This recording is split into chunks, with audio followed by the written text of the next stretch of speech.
Hey folks, John here, Refractory Forge. Welcome back. If it's your first time here, welcome. What's going on today? I'm down here in the workshop, getting moving on a pretty cool project I'm actually really excited about. We're going to be building some new forges, so if you want to check it out, stick around. So what you see here is one of my ribbon burner forges. I've built both of my main forges out of propane tanks, which are great. They're nice and fat, got lots of room for insulation. But the biggest thing I really wanted to change and why I wanted to make something new is this chamber is only about 500 cubic inches. And a 3x6 ribbon burner is pretty overpowered for that. So with the new design that I worked up, I'm going to have a chamber of about 700 cubic inches. Should still be able to weld just fine, but I should be able to get a little more stock in there at once, get a little more work done. So there's that. Also, it's worth mentioning with propane tanks, the parent material is really, really thin. It's usually around a 1/16 of an inch. And actually, a day when I was using this forge, this little bit of the roof collapsed. And I had like a lot of Damascus to make or something. Like I couldn't stop working and repair it, so I just took it and ran with it. And as you can see, you know, the body of the forge is starting to crumble.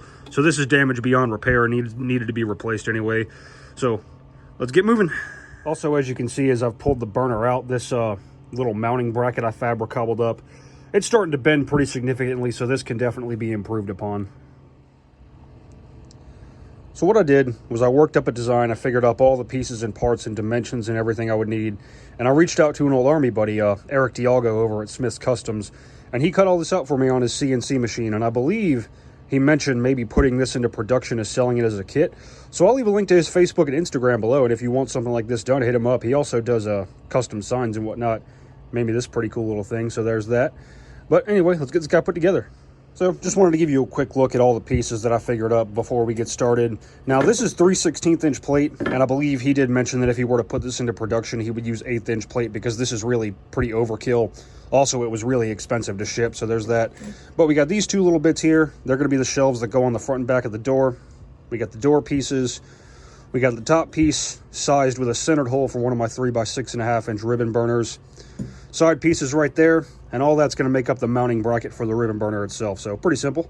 First things first, got to do some deburring and beveling some edges, getting ready for welding. So I got a nice shiny brand new 40 grit flat disc.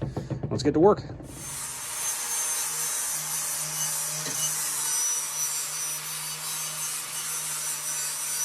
So to make the floor of the forge, we're basically going to be building a box out of this 3-inch angle R, and this didn't come with the kit. You know, I bought this separately to do this.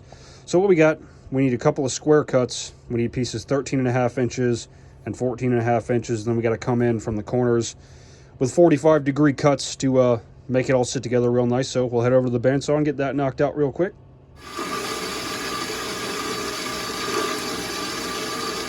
Next step, to get these guys fitting together we want to make our little box, we got to knock off one of the sides at a 45-degree angle. So I got the miter on the bandsaw set at 45 degrees, and we're just going to go through and knock all those corners off.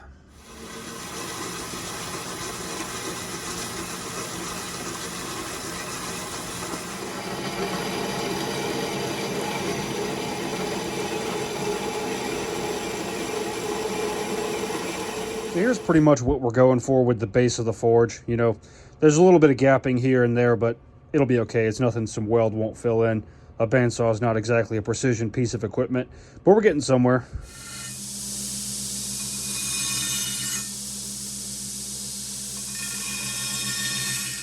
Alrighty, we got our base squared up. It's looking pretty good. We'll run some tacks on the outside just to get it to stay together. We'll measure up what we need for the cross pieces on the inside, and we'll be good to keep moving.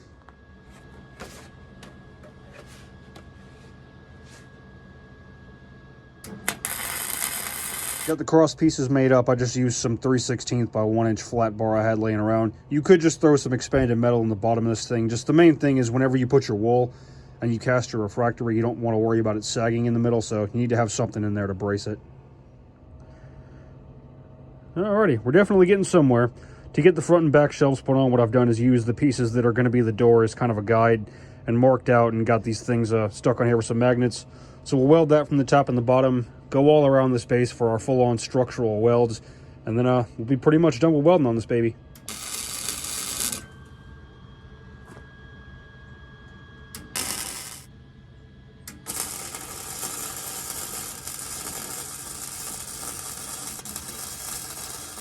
So we got her together. As you can see, I'm still not very much of a welder, but it is solid. Next thing, we'll take the flap disc to it, clean the welds off where they need to be cleaned off. We'll throw a coat of paint on that bad boy and get started on the next one.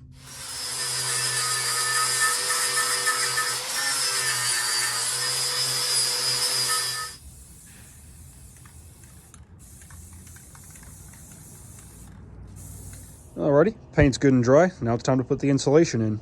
So for our insulation, we got our 2600 degree ends wool, you know, same stuff I always use. I specifically chose 3-inch angle iron, so I'd have room for 2 layers of that and a good strong thick layer of castable over it. For the castable refractory, we're using Castolite 30. Quick note on refractory and forge lining materials.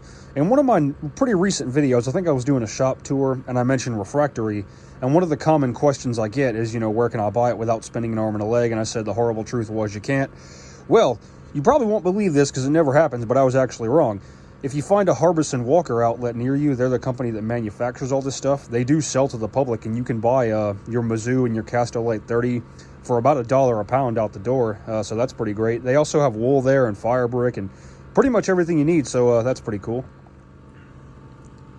Also, quick note on your ceramic wool. The fibers it releases when you cut it and work with it and everything are really, really bad for you. So wear some breathing protection.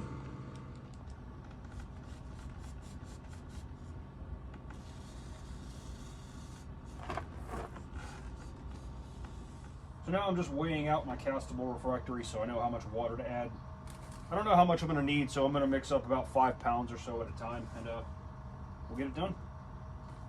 Castolite 30 mixing instructions are pretty simple. It's 2.5 to 3 ounces of water per pound of dry material. Just be sure to use good, clean, drinkable water, and it needs to be mixed for at least 3 minutes before casting. So I got a little mason jar here. We'll use that to measure out however much we need. We got 5 pounds of material, so we need about 15 ounces of water. Should be good to go.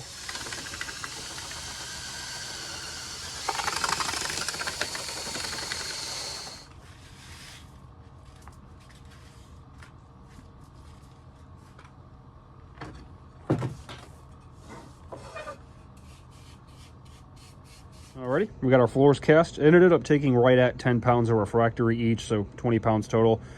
We'll let those guys cool until they're kind of hard to the touch, and then we'll set them off somewhere out of the way and get moving on the rest of the forge. So the next day after casting the floors, they're firm enough to where I can move them out of the way without worrying about them now. So let's get these babies tacked up.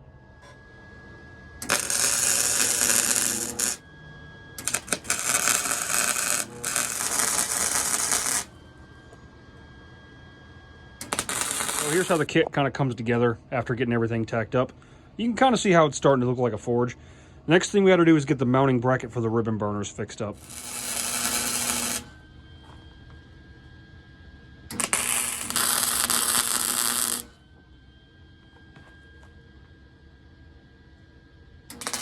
So, quick look at the mounting assembly for the ribbon burner itself.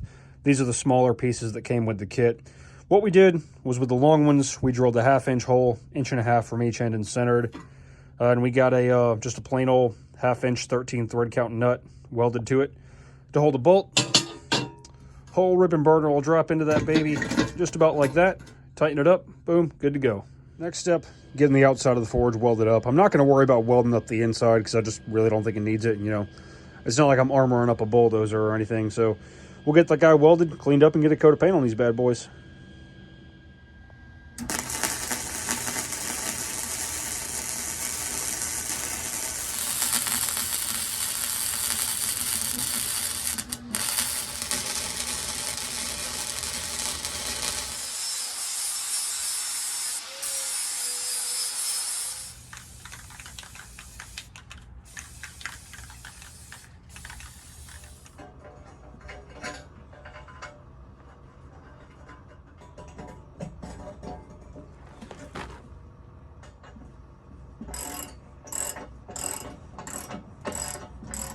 Alrighty, we got our ribbon burner installed. It's in there good and solid.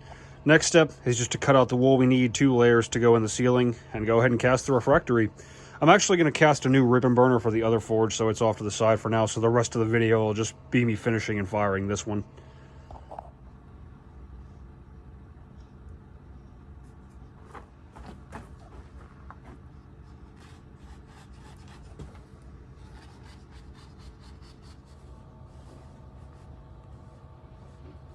Alrighty, so on top of the forge, we have room for 3 layers of wool and still plenty of room for a good, thick, strong layer castable. So I've got the holes of the ribbon burner taped off just to keep any stray matter out of there. And we'll go ahead and get this roof poured.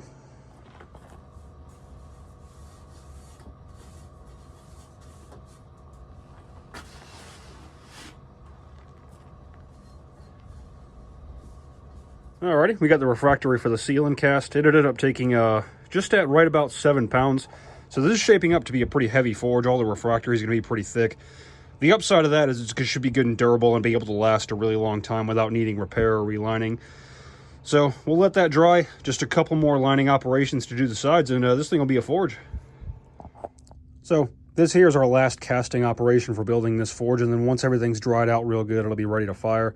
Basically what I built this high-speed little wall here out of scrap wood. We got room for 2 layers of wool, and then we'll just pour the rest of that space full of castable. As you can see, I've already done that side, so it's looking pretty good, and we'll keep moving.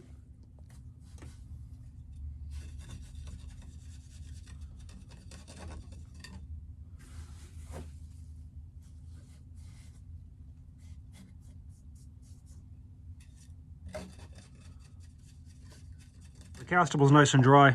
I got the forge rough assembled. I don't think that little crease down there at the bottom of the chamber is going to be a problem with heat loss. If it is, I got a plan. But the top half of this ended up being pretty heavy. It weighs about 25-30 pounds or so. So I think I'm going to make some handles to go on the side real quick. I got some 5/8 square bar. I'll give it a twist. Give it a little bend.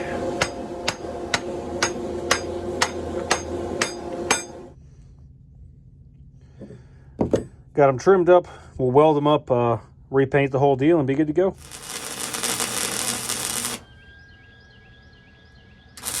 Alrighty, so I got the forge set up ready for test firing. As you can see, I've got a little brick and block of wood supporting the fuel air assembly because the weight of it kind of tweaks the top half of the forge a little bit off to the side. And I want to avoid permanently affixing the two halves together if I can, because the whole point of doing it in 2 pieces is ease of disassembly and relining. So that'll work until I figure out something better, but let's see if she works.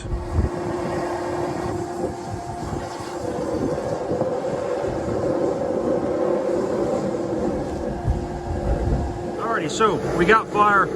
Next thing we got to do is cure the refractory, so we got to bring it up to temp nice and slow, drive all the moisture out and everything. So I'm just going to heat it up for a few minutes, turn it off for a bit, heat it up for a few minutes, turn it off for a bit. I've got the air and the gas turned down just about as low as they'll go. That's kind of why it's acted up like that, is because they're turned down so low. But there's that. It's a bit hard to capture on camera, but there's a lot of steam coming out of the forge now. That's the moisture being baked out of the refractory. So just take your time. If you fire it too fast, you can make it really brittle and weak and all. So no rush. So you can see a little better. I'm going through the second firing cycle now. The steam coming out of the refractory. It looks like losing heat through those seams might be a problem. Castolite 30 actually expands by about 2% when it's fired, so maybe that'll kind of close it up. If it is a problem, I got a plan to fix it. I just wasn't really sure because a lot of people who run 2-piece forges similar to this, no one's ever talked about it being a problem, so I wasn't really sure what to expect. So we're figuring it out as we go. So we got it just about brought up to full heat. It's looking good. And it actually, let's see if I can get you in frame, it doesn't appear that we're losing any heat through the seams. Right there is the biggest gap. It's about, an 3/16 of an inch. I can put my fingers right there and not feel anything.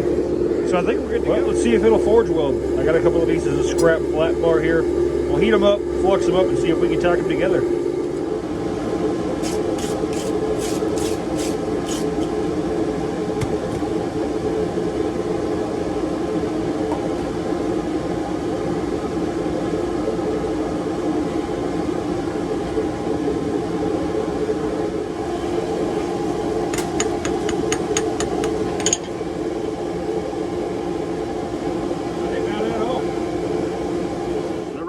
That's the new forges I'm going to be running. I've still got to build the other one. I cast a new burner for it, so it's still sitting over there in the corner unlined.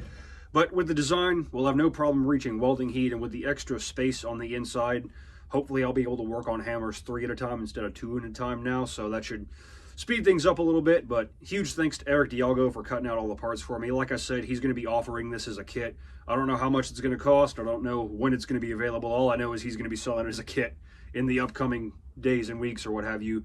So I'll leave a link to his social media down below if you want to hit him up and see what's going on with that. But there's that. So I'm super excited to have these new forges. Well, one of them anyway. The other one's still got to be built. But super excited nonetheless. I've got a lot of work to do the rest of the week, so this guy's going to really earn his keep. And I think it'll be a great addition to the shop. But that's all I got for you. If you like what you saw, like, share, subscribe, all that jazz.